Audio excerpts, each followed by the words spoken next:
وَلَقَدْ يَسَّرْنَا الْقُرْآنَ لِلذِّكْرِ فَهَلْ مِن مُّدَّكِرٍ۔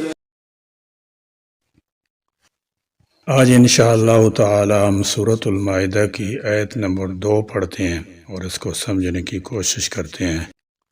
اعوذ باللہ من الشیطان الرجیم، بسم اللہ الرحمن الرحیم۔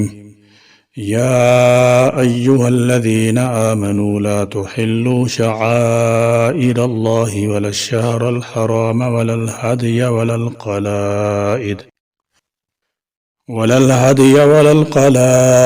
ولا آمین البیت الحرام یبتغون فضلا من ربهم ورضوانا وإذا حللتم فاصطادوا ولا يجرمنكم شنآن قوم عن صدوكم عن المسجد الحرام أن تعتدوا وتعاونوا على البر والتقوى ولا تعاونوا على الإثم والعدوان واتقوا الله إن الله شديد العقاب۔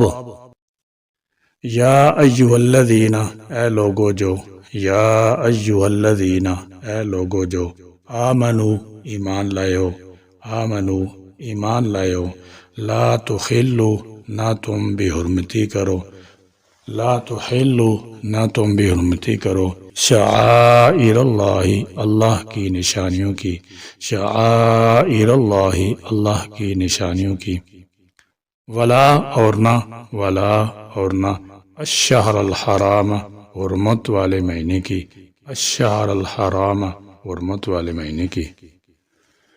شعائر شعیرہ کی جمع ہے، یعنی امتیازی علامت۔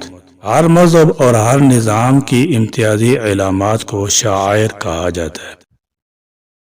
مثلا اذان نماز باجماعت اور مساجد مسلمانوں کے، گرجا اور صلیب عیسائیوں کے، تلک زنار چوٹی اور مندر ہندوؤں کے، کیس کڑا اور کرپان سکھوں کے، ہتھوڑا اور درانتی اشتراکیت کے، اور سرکاری جھنڈے قومی ترانے فوج اور پولیس کی یونیفارم وغیرہ حکومتوں کے امتیازی نشان ہوتے ہیں جن کا احترام ضروری سمجھا جاتا ہے۔ اسی طرح اللہ تعالیٰ جل شانہ کے بھی کئی شعائر ہیں۔ اللہ تعالیٰ جل شانہ کے شعائر بے شمار ہیں، جن میں سے چند ایک کے نام اس آیت میں آ گئے ہیں۔ ان کی توہین یا بے حرمتی سے انسان گناہگار ہو جاتا ہے۔ ان میں سے سر فہرست حرمت والے مہینے کا ذکر فرمایا۔ حرمت والے مہینے 4 ہیں، ذی قعدہ، ذی الحجہ، محرم اور رجب۔ ولا اور نہ، ولا اور نہ، الہادیہ، حرم والی قربانی کی، الہادیہ، حرم والی قربانی کی۔ ہدیہ اس جانور کو کہتے ہیں جسے حج یا عمرہ کرنے والا قربانی کے لیے بیت اللہ شریف لے جائے۔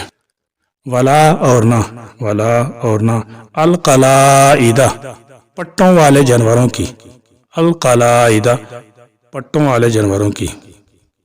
قلائد قلادہ کی جمع ہے۔ قلادہ کے معنی ہار وغیرہ کے ہیں جو گلے میں لٹکائے جاتے ہیں۔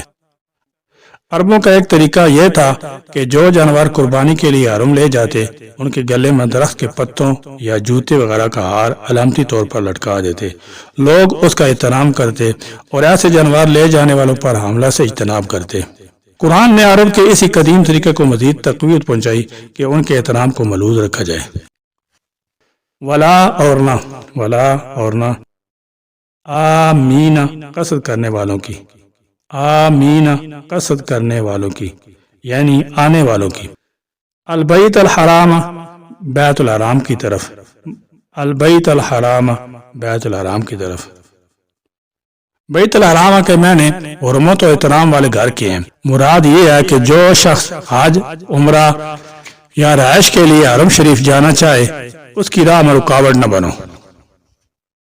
یابتغون، وہ تلاش کرتے ہیں، یابتغون، وہ تلاش کرتے ہیں، فضلاً، فضل، فضلاً، فضل، من ربہم، اپنے رب کا، من ربہم، اپنے رب کا، ورضوانہ، اور رضامندی، ورضوانہ، اور رضامندی، وَإِذَا، اور جب، وَإِذَا، اور جب، حلال تم احرام کھول دو، حلال تم احرام کھول دو، فاستعادوا تو اب تم شکار کر سکتے ہو، فاستعادوا تو اب تم شکار کر سکتے ہو، یعنی احرام کھولنے کے بعد اب شکار کرنا جائز ہے۔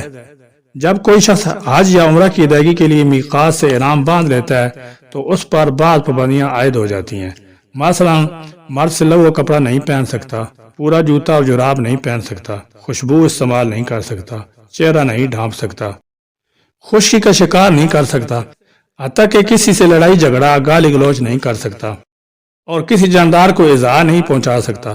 یہ سب عارضی پابندیاں ہوتی ہیں جو احرام کھولنے کے ساتھ ہی ختم ہو جاتی ہیں۔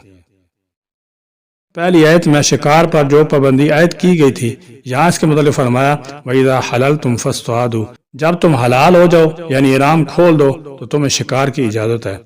احرام خود بھی شعائر اللہ میں سے ہے، لہذا اگر تم انہیں تنگ کرو گے یعنی کسی جاندار چیز کو ایذا و تکلیف پہنچاؤ گے تو شعائر اللہ کی توہین کے مرتکب ہوگے۔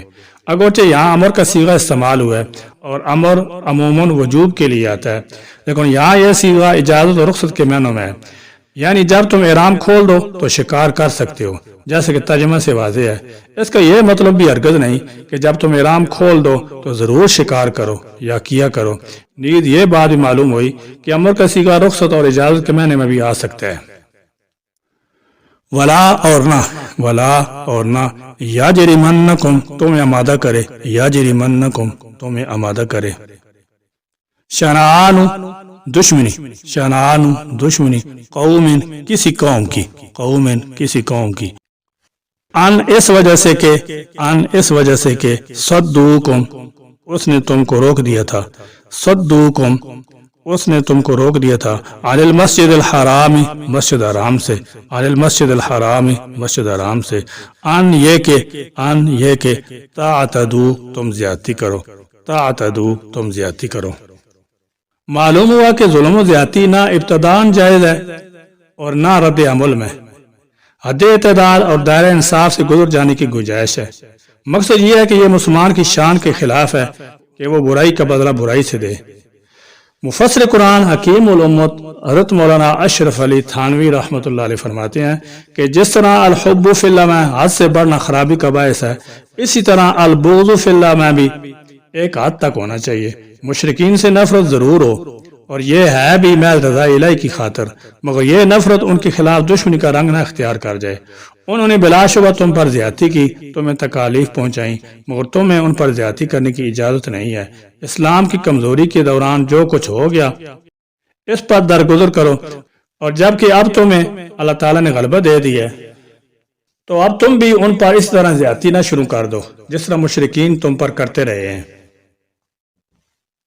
وَتَعَاوَنُوا اور تم ایک دوسرے کی مدد کرو، وَتَعَاوَنُوا اور تم ایک دوسرے کی مدد کرو، عَلَى الْبِرِّ نیکی کے کاموں پر، عَلَى الْبِرِّ نیکی کے کاموں پر، وَالتَّقْوَى اور تقوی کے کاموں پر، وَالتَّقْوَى اور تقوی کے کاموں پر۔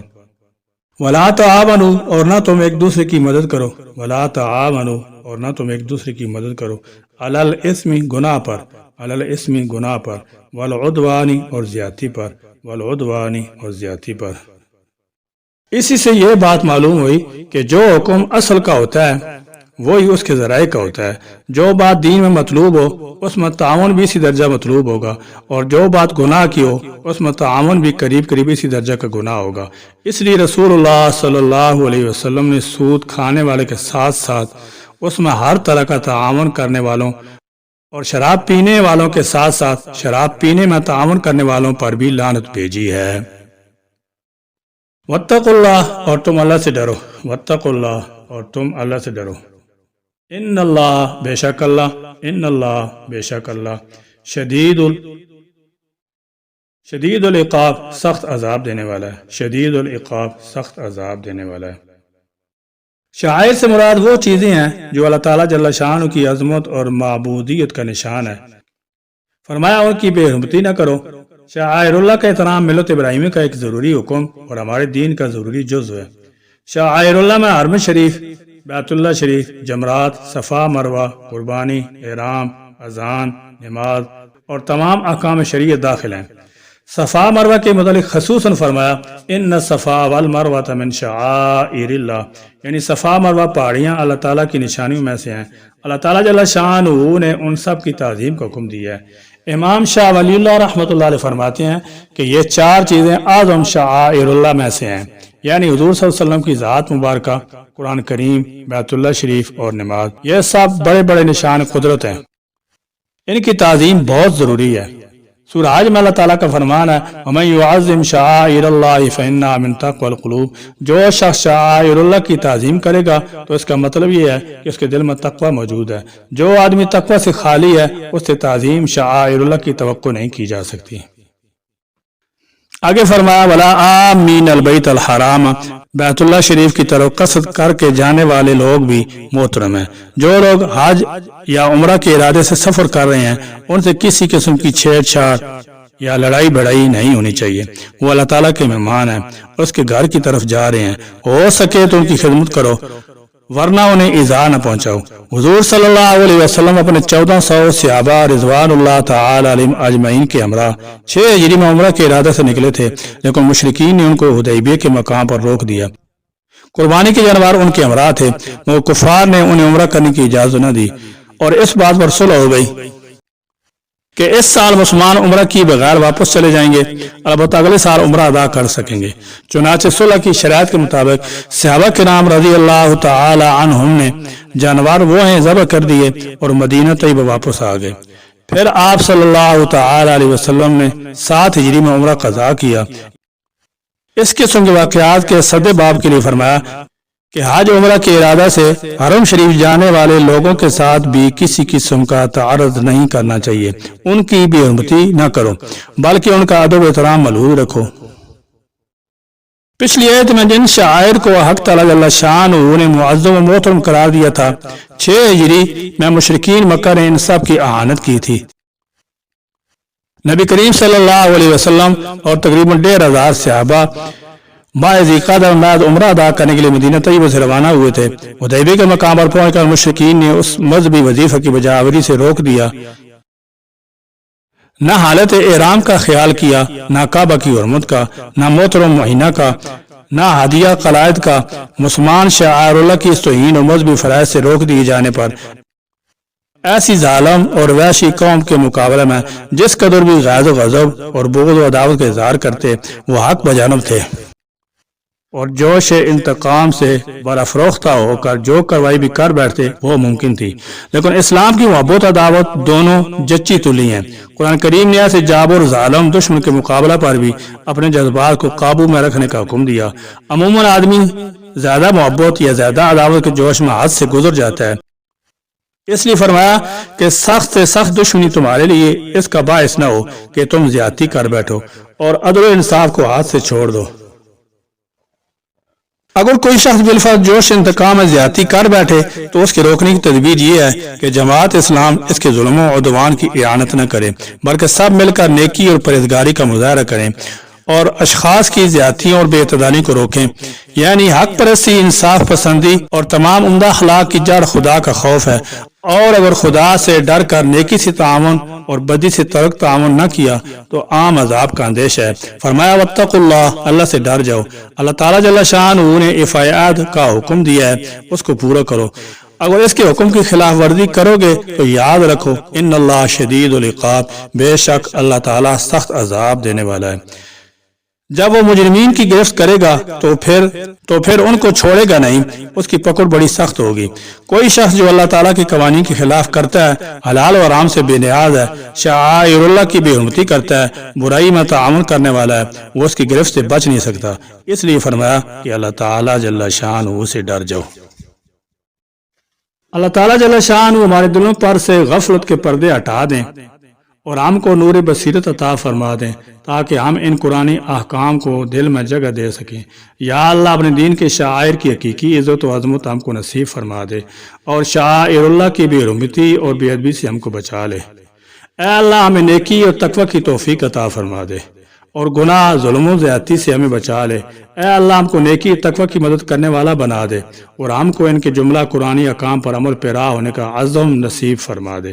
یا اللہ یہ ملک پاکستان جو دنیا کے نقشہ میں اسلام کے نام پر وجود میں آیا تھا، یہاں اسلام کو فروغ عطا فرما، اسلامی قوانین کو یہاں جاری فرما، قرآنی احکام کا یہاں نفاذ فرما، دینداری کا نیک عملی و تقوی پرہیزگاری کی فضا کو پھیلا نصیب فرما۔ ربنا تقبل منا انک انت السمیع العلیم وتب علینا انک انت التواب الرحیم وآخر دعوانا ان الحمد للہ رب العالمین۔